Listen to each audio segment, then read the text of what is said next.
nadie que se quedara sin cama, sin respirador, sin asistencia médica en la provincia de Buenos Aires. Nadie te quiero decir, bueno, nadie.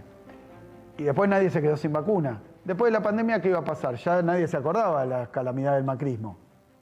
Y el FMI y la deuda. Lógicamente, si habíamos pasado por una situación... Sí, que era un antes y un después. Claro, pero salimos de la pandemia y todos dijeron, bueno, ahora sí, rápida recuperación con respecto al bajón después del bajón.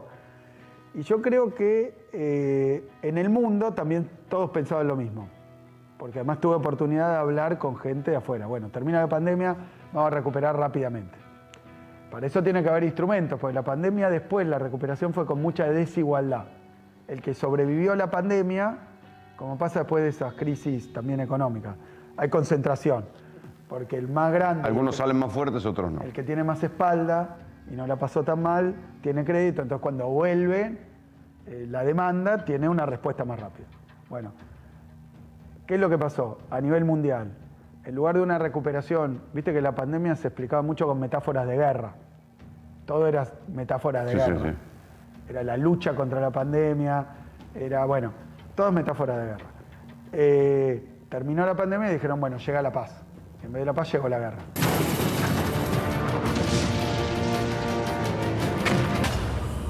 Guerra en Europa. Tengo que decir, guerra en Europa. Y bueno, un lío bárbaro a nivel mundial, mucha incertidumbre, porque Europa en guerra, después de tanto tiempo, Europa continental en guerra contra el otro lado de lo que era la cortina de hierro, que ahora es capitalismo, pero bueno.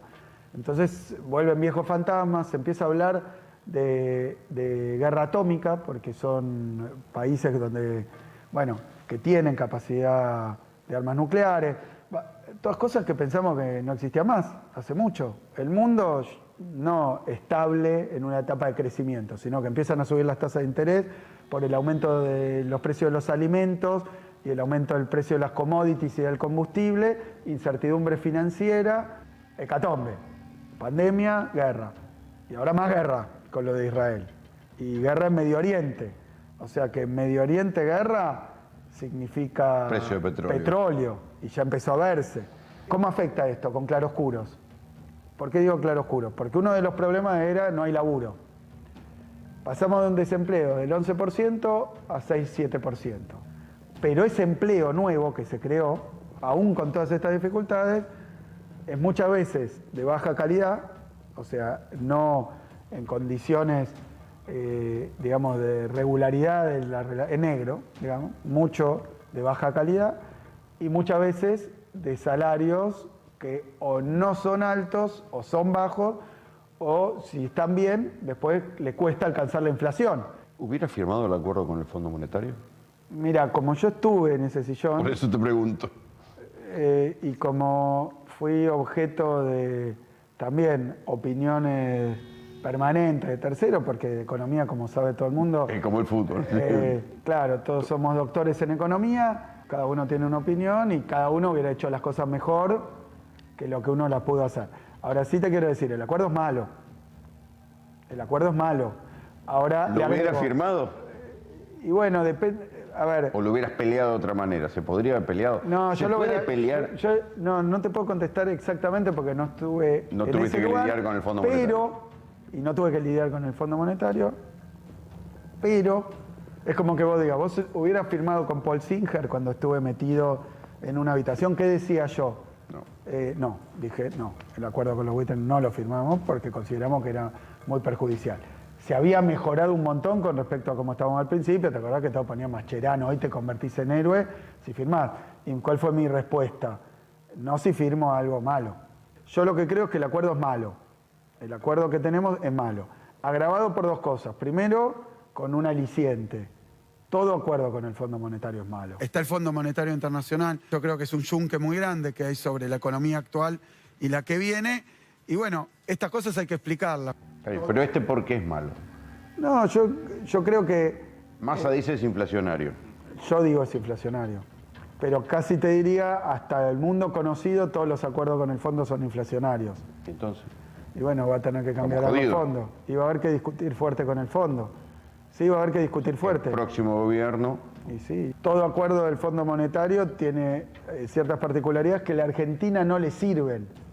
por ejemplo, si vos firmás con el Fondo Monetario política económica, política cambiaria, monetaria y fiscal, que ya es malo, porque se supone que es un país soberano, independiente y que democrático, entonces que todos votan si quieren ajuste o no ajuste, si quieren no sé qué, y ahora parece que hay que decidirlo no con las urnas, sino en Washington.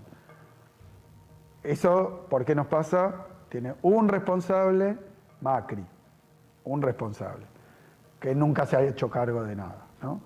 Pero un responsable, clarísimo, y como en aquel momento estábamos en la Cámara de Diputados, y señalábamos que ese acuerdo era ilegal, que ese acuerdo estaba fuera de estatuto y que ese acuerdo era un desastre, lo puedo decir con la autoridad de siempre haber dicho lo mismo, con la legitimidad de haber siempre dicho lo mismo. Ahora, ¿qué pasa? Si el acuerdo del fondo tiene una cláusula que dice Argentina todos los días, todos los minutos o una vez por mes va a devaluar más que la inflación, y es lo que dice Sergio, es inflacionario. Todos sabemos en la Argentina que y bimonetaria, devaluás el dólar, inflación. Claro, todo el mundo sabe que si devaluas 2%, tarde o temprano se va a ir no a los precios que tienen insumos importados, a todos los precios, ¿no? Claro. Entonces, si vos tenés una inflación de 2... Porque es una señal que abre la especulación. Y el Fondo Monetario te obliga a devaluar 2,5, después vas a tener una inflación del 2,5, y después vas a devaluar 2,7 y vas a tener una inflación del 2,7, y es lo que viene pasando. ¿Por qué el fondo no entiende que esto no sirve? Porque el fondo no mira el acuerdo que te hace firmar con perspectiva de qué es lo mejor para el desarrollo del país. Te lo hace con un manualcito, que es el manual, como decía Jaureche, ¿viste? Van al almacén con el manual del almacenero. Entonces compran a favor del almacenero si siguen ese manual. ¿Cuál es el manual del Fondo Monetario? El del acreedor en dólares y representante no del bienestar general universal, sino de los acreedores argentinos en dólares. ¿Y para qué te piden devaluar?